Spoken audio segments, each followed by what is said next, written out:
Banjir di Kabupaten Aceh Utara sejak Senin, 7 Oktober 2024, meluas hingga merendam 4 kecamatan. Kepala Dinas Sosial Kabupaten Aceh Utara, Iskandar menyebutkan, 4 kecamatan yang terdampak banjir diantaranya Kecamatan Matangkuli, Tanah Luas, Pirak Timur dan Kecamatan Lohok Sukon. Saat ini Dinas Sosial Aceh Utara telah menyalurkan bantuan masa panik berupa kebutuhan pokok untuk korban banjir. Iskandar menghimbau warga yang terdampak banjir untuk segera mengungsi ke lokasi yang lebih aman. Untuk Aceh Utara ini yang berdampak banjir ada 4 kecamatan, Matangkuli, Pirak Timur, Lohok Sukon, Tanah Luas.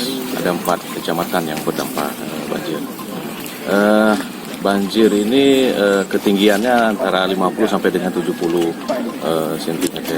Itu sudah mencapai di pekarangan rumah, jalan-jalan, jalan umum, sudah mulai naik airnya.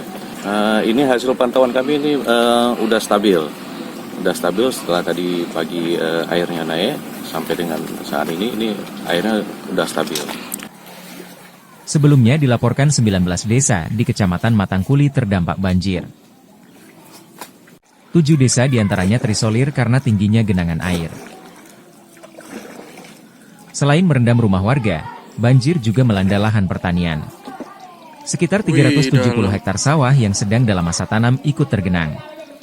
Tim Liputan Aceh Video.